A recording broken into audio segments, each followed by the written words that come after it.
भाजपा से छोड़ के आए हुए हैं। हाँ, भाजपा से छोड़ के इस बार जो है बहुजन समाज पार्टी के समर्थक है। अच्छा जी। भाजपा में सही नहीं था।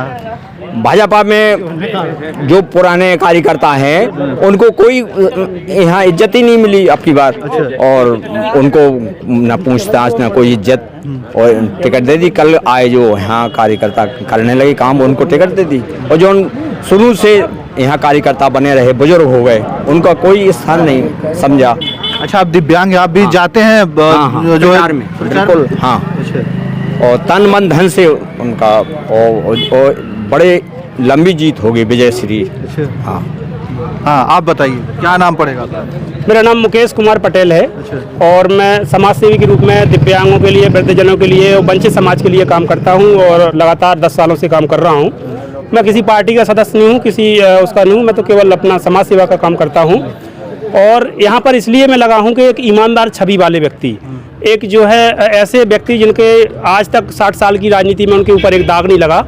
और दूसरी बात, यहाँ की जनता दोनों प्रत्याशियों को, चाहे बीजेपी की सरकार हो या कांग्रेस की सरकार हो, उनको समझ चुकी है, उनसे उब चुकी है। और मैं अधिकतर बात करता हूँ मुद्दों की। यहाँ पर आप शिक्षा की बात करें तो शिक्षा में यहाँ पर बुंदेलखंड सबसे रद्दी जो है, आज कई स्कूल सरकार ने बंद कर दिए। क्यों? कि वहाँ पर बच्चे नहीं पहुँच रहे हैं, तो बच्चे जा कहाँ रहे हैं, वो शिक्षा का एक मैटर बहुत बड़ा है। और इस पर सरकार ने अगर काम किया होता तो मुझे लगता है कि सरकार को कहने की जरूरत नहीं कि हमें वोट दो। दूसरी बात, लाडली बहना की आप बात कर रहे हैं। लाडली बहना आज लेकर के आ गए तुम। कोरोना में क्या स्थिति थी लाडली बहनाओं की, जब आपने 1,000 रुपये नहीं दिया है।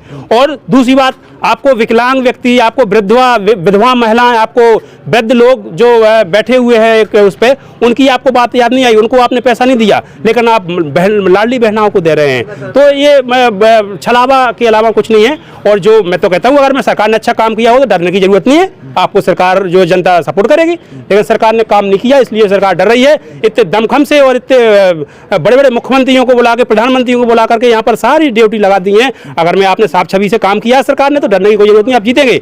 लेकिन कहीं ना कहीं उनको डर है कि हमारा यहाँ पर जो है हमने सही काम नहीं किया, इसलिए जनता रुष्ट है। आप चाहे 15 साल की बात करें, 15 साल यहाँ से 10 साल विधायक रहे हैं, या सरकारों की बात करें, बीजेपी की सरकार यहाँ पर है, यहाँ पर 10 साल से विधायक कांग्रेस के हैं, लेकिन सरकार बीजेपी की, तो दोनों को सत्ता है।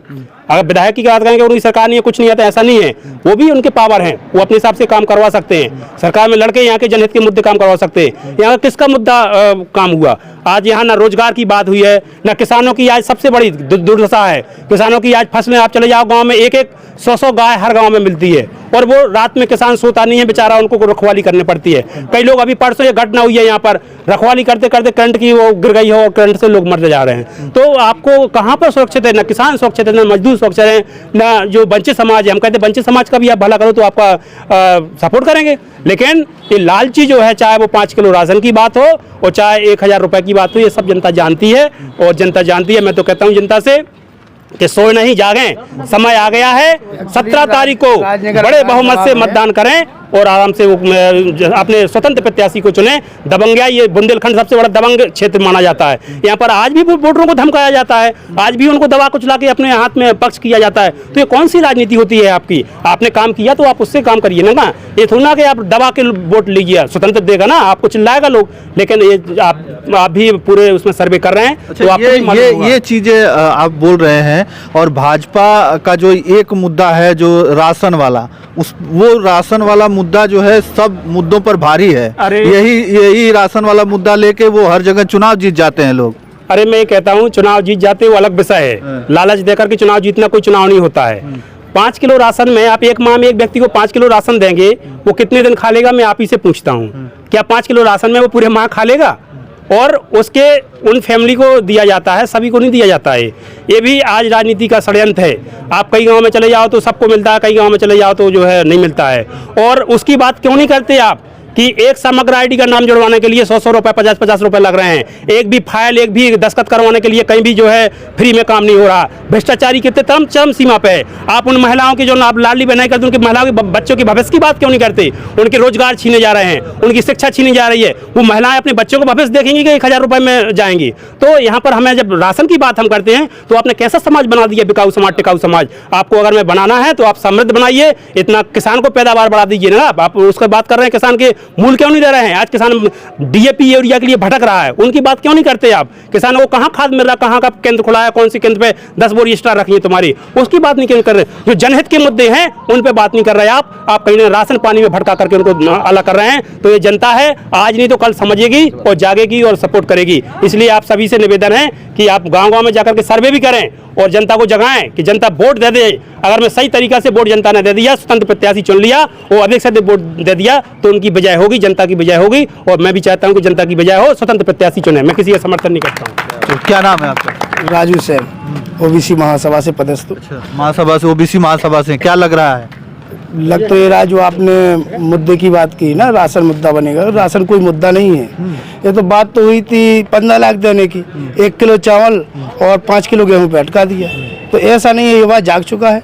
और यहाँ जो है ओबीसी महासभा ने 6-7 साल से कंटिन्यू काम किया है। घर घर जाके हर युवा को मतलब अपने साथ कम से कम 8-9 हमने आंदोलन कर लिए और हमारे साथ जनता भी आई। 50-60 हज़ार, 1-2 लाख और 10-12 लाख तक पहुँचे हम। भोपाल तक लेके गए ये जन सैलाब। तो अब रुकने वाला जन सैलाब नहीं है, बहुजन मूवमेंट चल रहा है, डरे हुए हैं, ठीक है। और 85% 15 बनाम की हमारी जो लड़ाई है वो हम जारी रखेंगे। अगर जीतते हैं नहीं होगा। अच्छा, सरकार किसकी बनेगी ये बताइए। वो सरकार नहीं है यहाँ पे तो भाजपा और कांग्रेस ही है। तो देखो यहाँ पे 5 साल, अभी 30 साल से कांग्रेस का प्रत्याशी है, कांग्रेस जीत रही है और सरकार रही है बीजेपी की। तो इनने क्या किया? तो बालू माफिया बढ़ा दिए, जुआ खिलाया और शराब पिलाई, यही में हमारे समाज को लूटते रहे। अब हमारी समाज जाग चुकी है। अब डॉक्टर घासीराम जिंदाबाद, जिंदाबाद, जिंदाबाद। चलिए बहुत बहुत धन्यवाद। हमारे साथ कुछ कार्यकर्ता जुड़े थे। क्या नाम है आपका? हमारा नाम राजेश पाल है। अच्छा, ठीक है। इस बार हाथी ही जीत रहा है, घासीराम का हाथी जीत रहा है। बहुजन समाज पर बहुत ज़्यादा, अच्छा, बहुत वोटन से इस बार जीतेगा।